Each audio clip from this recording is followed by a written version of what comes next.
El Congreso nombró a la comisión pesquisidora que conocerá el expediente de antejuicio contra 2 magistrados de la Corte de Constitucionalidad. Propietarios de colegios de educación preescolar, padres de familia y maestros protestaron para solicitar que se restablezcan las clases presenciales. Una iniciativa de ley en el Congreso de la República pretende tipificar los ciberdelitos de forma más específica. Diputados citaron a autoridades ante el alza en precio de la canasta básica, combustible y transporte público. Datos de la Fiscalía de Delitos contra el Ambiente revelan que la mayoría de denuncias están relacionadas a la tala ilegal de árboles. Ministerio de Salud analiza disposiciones para la contención y prevención ante el incremento de contagios de COVID-19.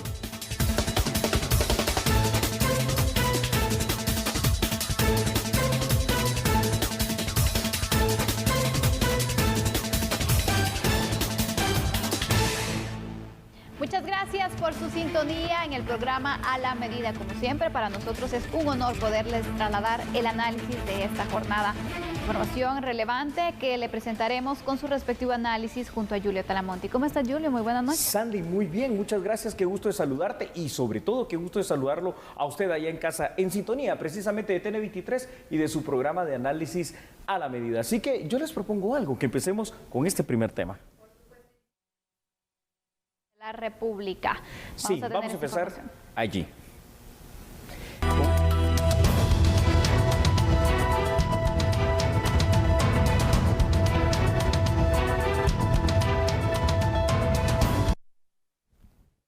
Una tómbola, la cual contenía los 160 números de cada uno de los diputados. 5 de ellos integrarán la comisión pesquisidora como presidente, secretario y vocales.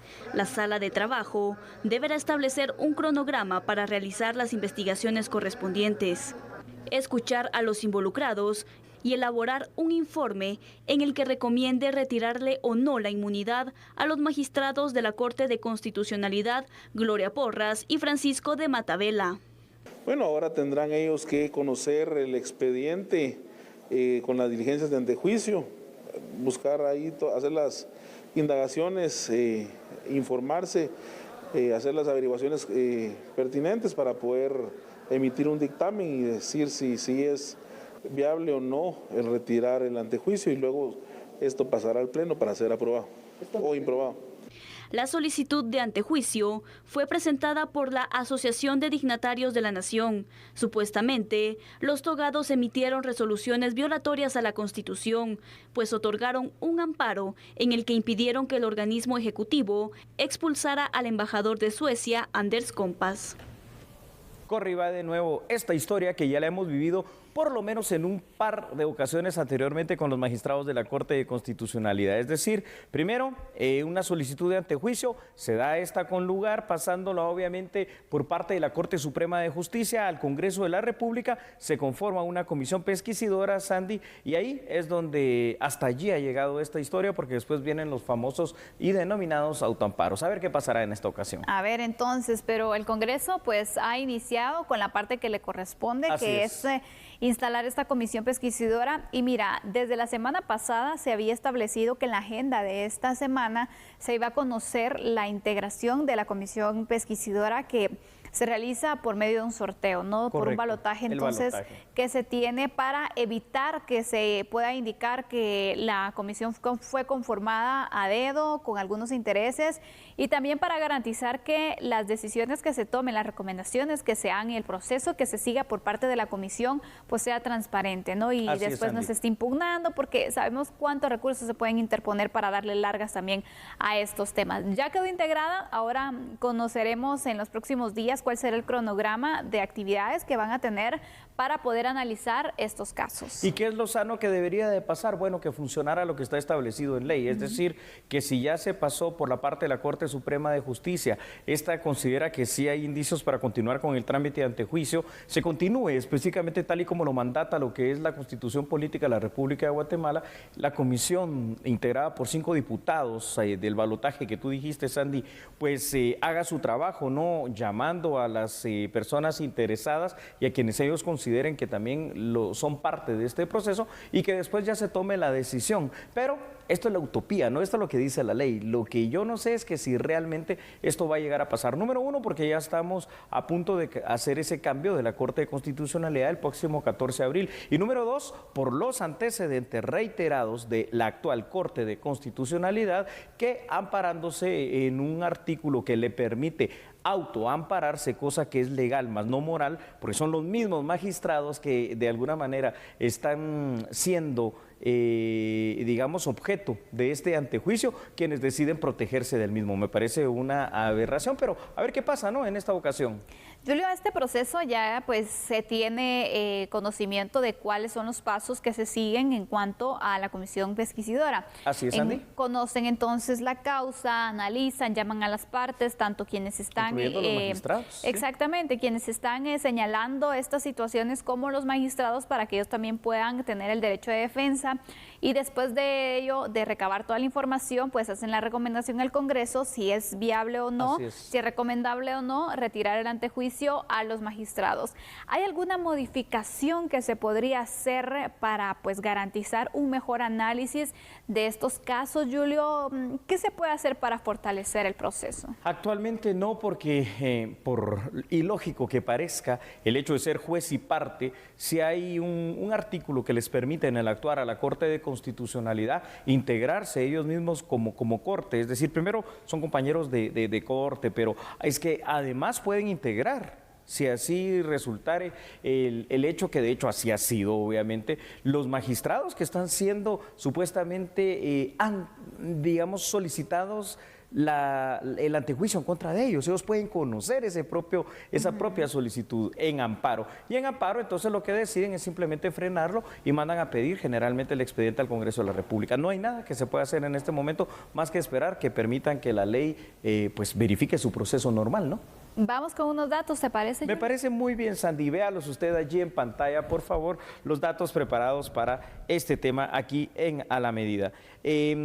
En el Congreso de la República, en sesión plenaria, eligió por sorteo una comisión pesquisidora que está integrada por 5 legisladores. Esta comisión tiene un plazo que va de entre 30 días mínimo a 60 días máximo para que conozcan el expediente, realicen las investigaciones pertinentes y también citen a los funcionarios que ellos consideren necesarios. Deberán analizar y deberán recabar, Sandy, las pruebas tanto de cargo como las pruebas de descargo de los magistrados constitucionales. La comisión, en este caso del Congreso, deberá elevar a la Junta Directiva del Congreso de la República un informe con sus conclusiones. Y en esta parte, ojo, Sandy, porque aquí hay que aclarar algo. El proceso dice que la comisión lo que hace es una pesquisidora, es decir, una investigación. Presenta un informe a la Junta Directiva del Congreso de la República. ¿A jefes de bloque también? Es correcto. Esta, a su vez, tiene que presentar este tema ante el Pleno del Congreso de la República y en todo caso ahí es donde se hace una votación, ¿verdad? Para ver con el informe y con las pruebas recabadas si se quita o no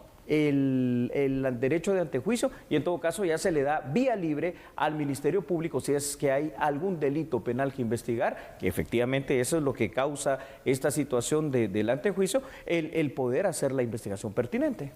¿Qué recomendación se le podría dar a los integrantes de la comisión pesquisidora? Es decir, ¿qué se debe fortalecer, Julio, para poder pues garantizar un proceso o una mejor investigación en cuanto a el resultado de la recomendación que se pueda dar también? ¿Cómo se puede fortalecer este procedimiento? Un tip legal para trabajar como debe ser. Yo diría que en todo caso los integrantes de la comisión pesquisidora deberían de recurrir ante la Corte Suprema de Justicia, en este caso, no sé si de pronto en un amparo mismo, a efecto de que se les permita trabajar y que efectivamente se les ampare en el derecho de que puedan conocer esta causa como integrantes de una pesquisidora, es decir, de una investigación en contra de los magistrados que están siendo investigados. ¿Por qué? Porque al final de cuentas aquí en Guatemala es que nadie debe ser superior a la ley. Máxime cuando eres un funcionario público y tienes aquella responsabilidad. Y máxime cuando eres un juez de tan alta investidura como lo son los magistrados de la Corte de Constitucionalidad. Ahora, ¿qué va a pasar también? Recuerda que el próximo 14 de abril, pues esta Corte cambia, ¿no? Y uno de los 2 magistrados, precisamente que en este caso está en este proceso de que si se le quita o no el antejuicio, pues va a dejar simplemente de ser magistrado y ya se despoja automáticamente esa investidura que tiene del derecho de antejuicio. Pero una de las magistradas que sí está en este proceso de antejuicio va a continuar integrando corte como magistrada titular, y ahí es donde yo veo la dificultad, Sandy. Sin duda alguna, vemos entonces los pros y los contras también que se puedan ir teniendo. Pero vamos a ir ampliando los datos, ¿te parece? Me parece muy bien, Sandy, y aquí los tenemos precisamente en pantalla, estos datos. Existen dos posibilidades. Si determinan que no hubo ningún indicio de hecho delictivo, el juicio político termina en ese momento y ahí el informe se eleva sobre esa situación. Caso contrario, entonces la Junta Directiva del Congreso debe hacerlo de conocimiento del Pleno del mismo y proceder a la votación para que eventualmente se llegue a quitar el beneficio de antejuicio a través de una mayoría calificada, es decir, 107 diputados. Posteriormente se da pie para que las instituciones del sector justicia, en este caso el Ministerio Público particularmente, puede iniciar las investigaciones pertinentes junto con el apoyo de la Policía Nacional Civil y en el caso más extremo para solicitar inclusive una orden de aprehensión y el desaforo del cargo mismo si es que esto llegare a pasar. Entonces, al final de cuentas, esto es lo que mandata la ley. Pero ¿qué es lo que creo que va a pasar? Va a pasar exactamente lo que ha ocurrido anteriormente.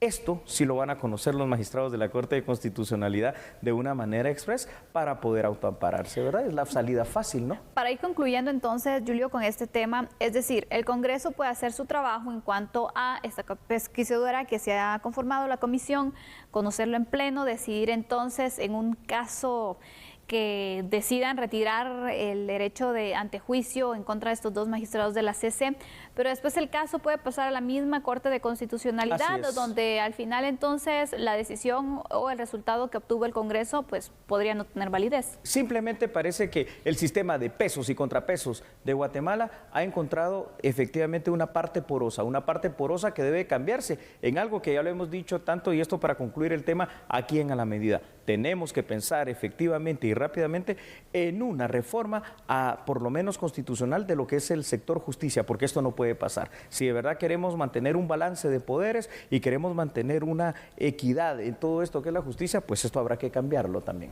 Muy bien, buena conclusión. Vamos a hacer una pausa en este momento, pero regresando, nuestro próximo análisis es regresar a las clases presenciales o no. Hay peticiones, Julio. Hay peticiones. ¿Volver o no volver? Bueno, pues nosotros vamos a volver, pero después de una breve pausa comercial. Recuerde que somos A la Medida.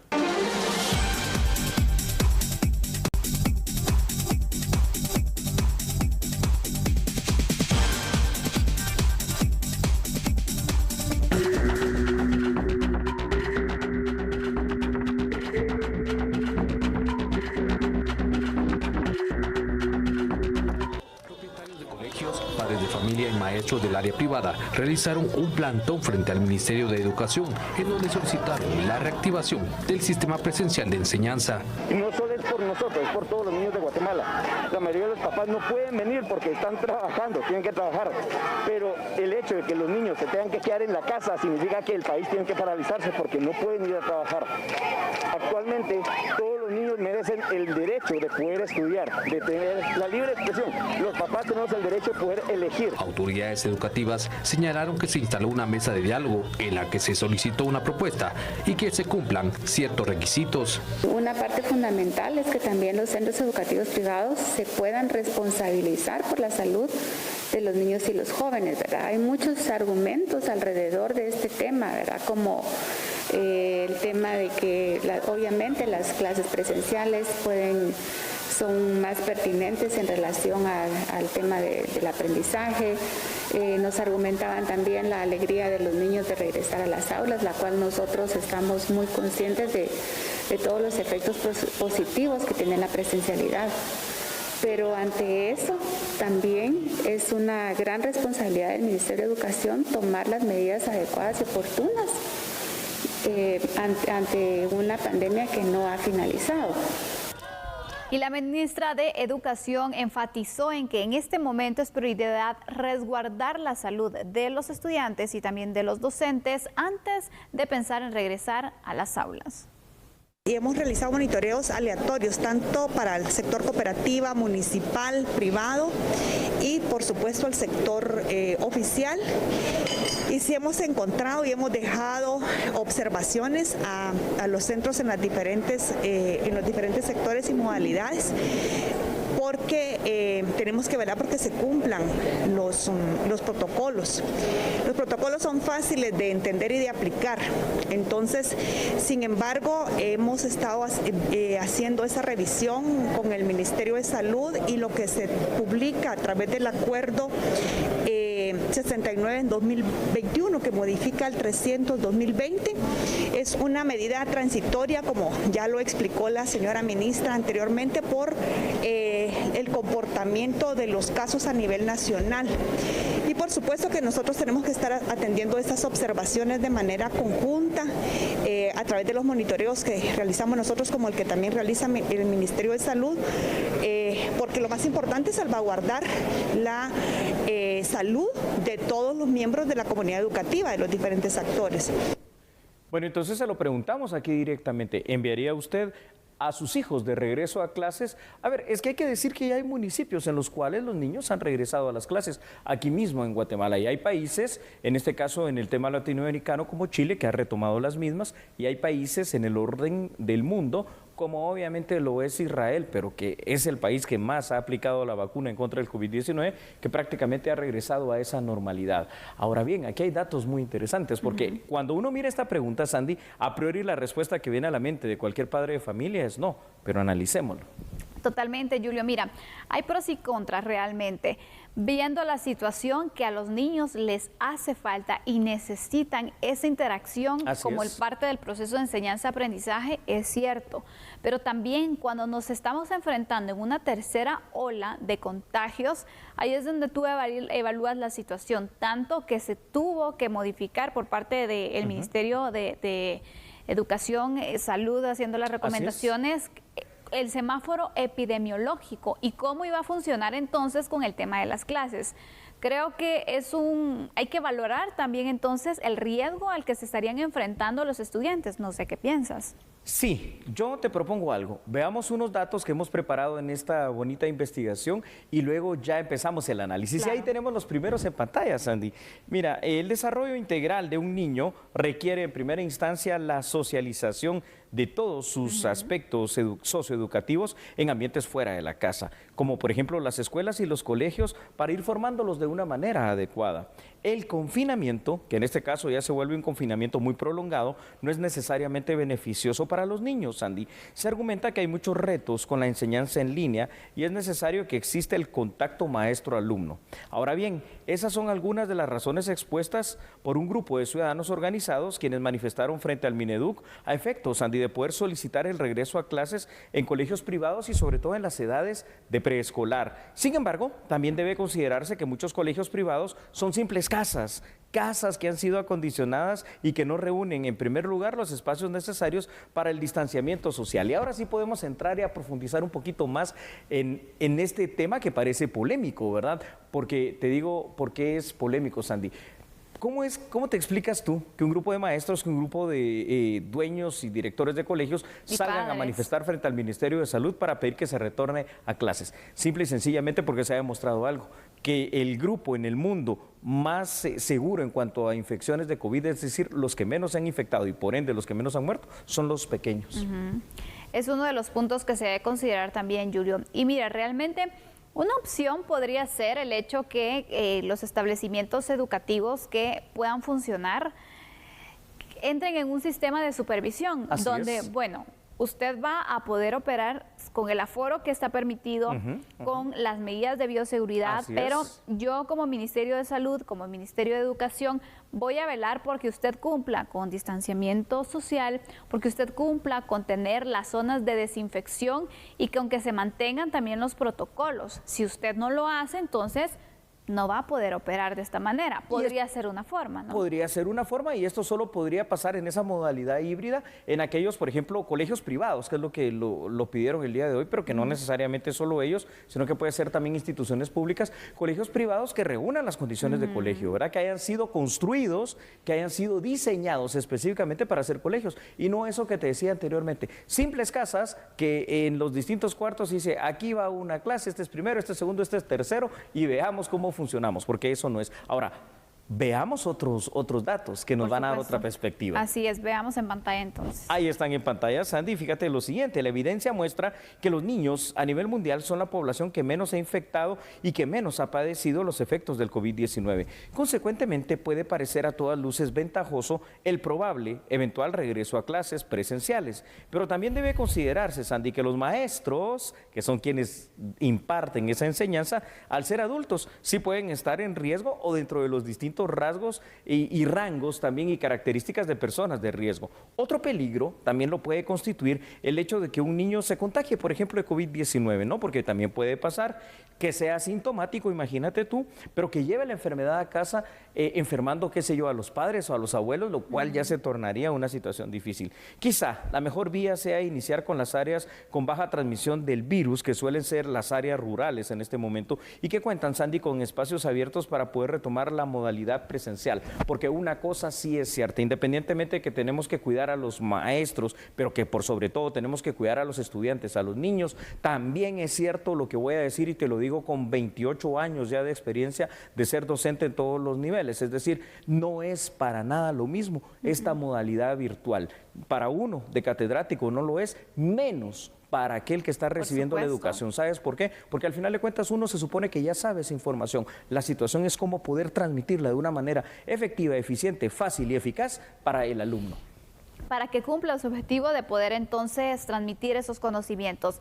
Julio, yo veo difícil que se pueda establecer este tipo de sistema híbrido, especialmente en el sector público, porque ¿cómo están las escuelas en los municipios, en algunos departamentos, donde vemos que hay una gran cantidad de alumnos para un salón de clases? Hay casos en los que hay un maestro para 3 grados, por ejemplo. Entonces, hay situaciones de fondo en el sistema público de educación que ya estaba mal antes de la pandemia. Imagínate, no se puede arriesgar tampoco a los niños a situaciones como estas, por eso está difícil. Te digo exactamente, gracias, qué gran conclusión. Te digo qué es lo que creo que va a pasar en Guatemala. Al final de cuentas se va a terminar siempre diciendo que se va a resguardar, y que de hecho sí es, ¿no? También así, la salud de los alumnos y de los maestros, por lo cual yo veo muy difícil, al menos en este primer semestre de este año, que las clases híbridas, no siquiera las clases presenciales, se puedan retomar, pero eso sí, tanto el año pasado como esta, estamos formando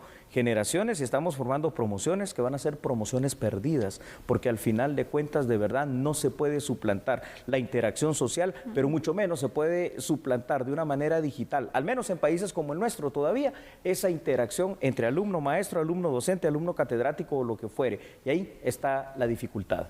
Totalmente. Veremos entonces qué deciden las autoridades. En este momento la ministra de Educación ha indicado la prioridad es la salud. Vamos a la pausa. Vamos a la pausa, por favor, usted no cambie. Recuerde que a esta hora por TN23 nosotros somos A la Medida.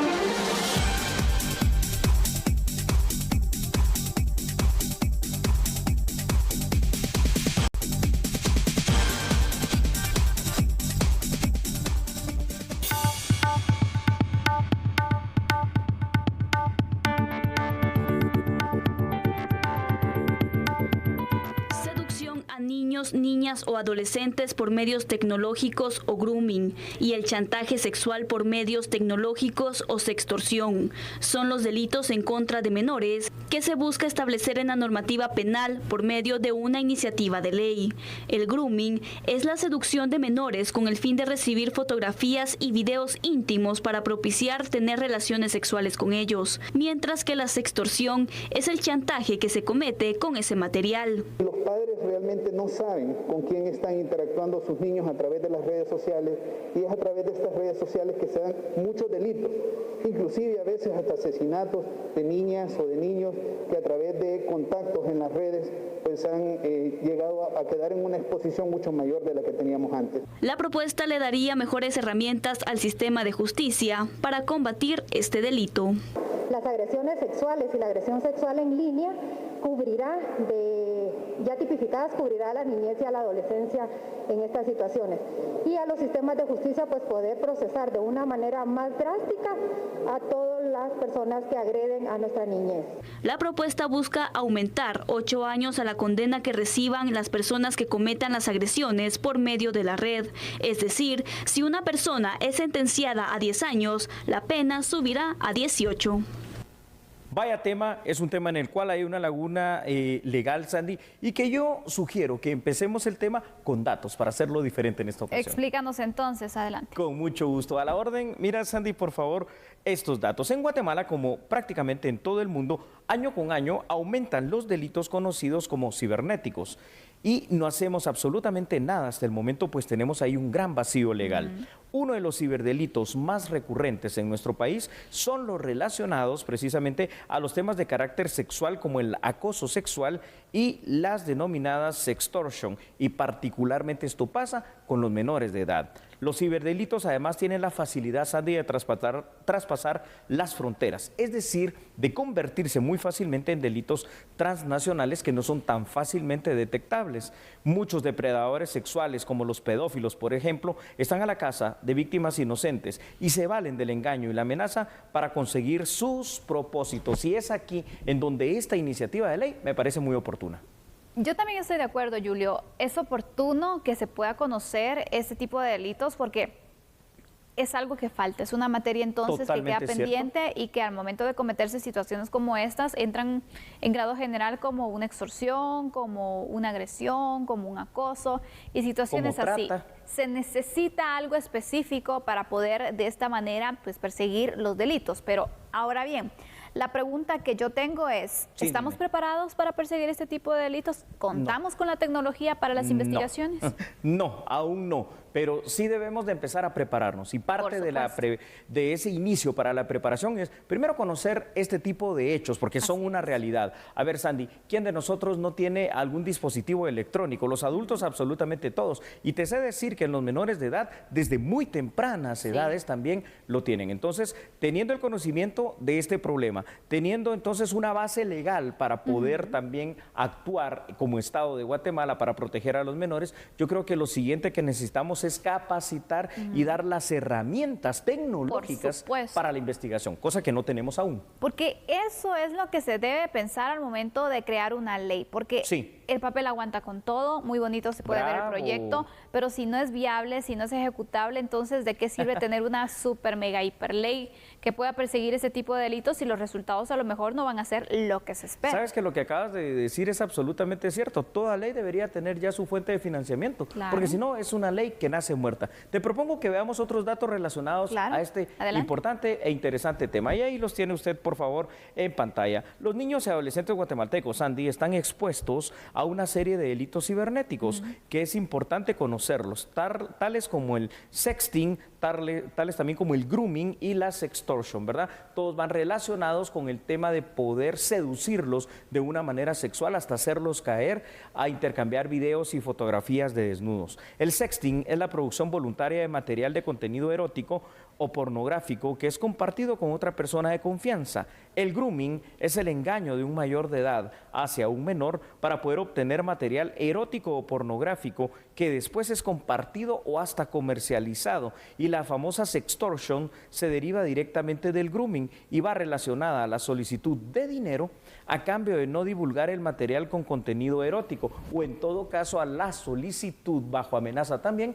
de tener algún encuentro sexual, porque hasta eso llega esta situación, así de grave es. Totalmente. Vemos que con el avance de la tecnología también avanzan los trucos y las formas de operar ilícitamente de varias personas e incluso estructuras, Julio. Por eso es necesario que el Estado guatemalteco pueda ir a la vanguardia y pueda ir actualizando también la legislación para perseguir delitos como estos, porque mientras nos quedamos estancados a nivel legislativo en cuanto a la creación entonces de este tipo de herramientas legales, bueno, estos grupos van ideándose otra forma de operar y van así ganando más víctimas. Así es, Andy. El Internet la forma más común actualmente de conocimiento y de interacción con los seres humanos, pero también el Internet y el ciberespacio, una de las formas más fáciles para poder delinquir. Vamos entonces, Sandy, a la pausa comercial, ¿te parece? Por supuesto, regresamos con otras noticias. Usted, acompáñanos. No cambies, somos a la medida.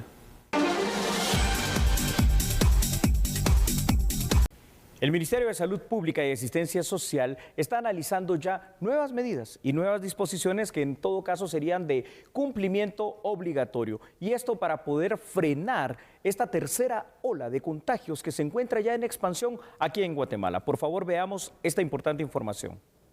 La ministra de Salud Pública, Amelia Flores, confirmó que el próximo jueves se analizarán en Gabinete de Gobierno nuevas disposiciones que serán obligatorias para la contención y prevención del incremento de contagios de COVID-19 a nivel nacional. Las acciones tienen como finalidad reducir los casos de coronavirus en esta tercera ola de contagios, la cual ya afecta a los servicios de salud a nivel nacional. Al 22 de marzo de 2021, un año y 10 días después de registrarse el primer caso de COVID en el país, la cartera de salud reporta los siguientes datos sobre la pandemia. 9.716 casos activos estimados, 189.067 casos acumulados registrados y 6.730 casos fallecidos registrados. Estamos trabajando en la medición del semáforo para hacer una prematura medición, ya que se vienen los días de la Semana Santa, la siguiente semana, y esperamos el día jueves tener un acercamiento más claro de cómo están los casos a nivel nacional, y en base a eso daremos las recomendaciones. Sin embargo, hay muchísimos alcaldes que ya están tomando sus medidas, preocupados de que puedan aumentarse los casos en los lugares turísticos. Los llamamos recomendaciones, pero son medidas en este momento que es importante para la tercera ola que estamos pasando en este momento. La funcionaria de salud también confirmó que desde el pasado 25 de febrero a la fecha se administró la primera vacuna contra el COVID-19 en el país a personal de la primera línea de atención, los cuales ya suman 72.405 personas. El incremento que se ha generado en la canasta básica, el combustible y el transporte ha afectado de gran manera la economía de los guatemaltecos. Por esta situación, diputados al Congreso de la República citaron a las autoridades que están encargadas de velar por estos temas. En los últimos meses, los guatemaltecos han percibido de manera desmedida el incremento en precios de productos y servicios como gas, combustible y tarifa al transporte público. Ante ello, los congresistas solicitaron a la DIACO un informe de todas las denuncias recibidas a la fecha. Platicamos con ellos en relación al incremento desmedido del alza del combustible. Y es en ese sentido que nos explican que existe una regularización de precios que están ellos monitoreando. Hablamos con la DIACO para ver su participación y su intervención en cuanto al control de los precios, porque es una entidad que se encarga para proteger los intereses del consumidor, y nos parece en este momento que esa actividad o esa función que tiene encomendada la DIACO la está realizando de una manera muy leve, casi inexistente. Tienen muy poco personal y la población es en estos momentos cuando necesita una institución que le apoye.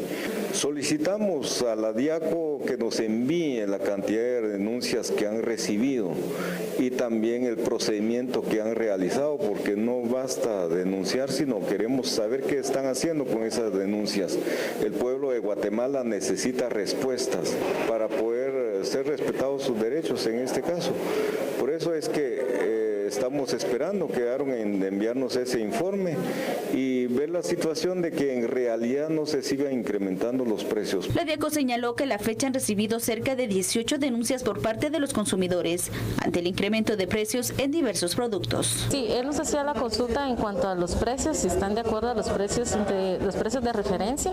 Se le informaba al señor diputado que según la información técnica e inclusive los monitoreos que está realizando la Dirección de Atención y Asistencia al Consumidor, los mismos están dentro de los precios internacionales. A la presente fecha recibimos 18 denuncias. Son 18 denuncias de diferentes índoles. Dentro de ellas se encuentran los incrementos o tarifas no autorizadas. Señoras y señores, hasta mañana. Que descanse. Feliz noche. Chao.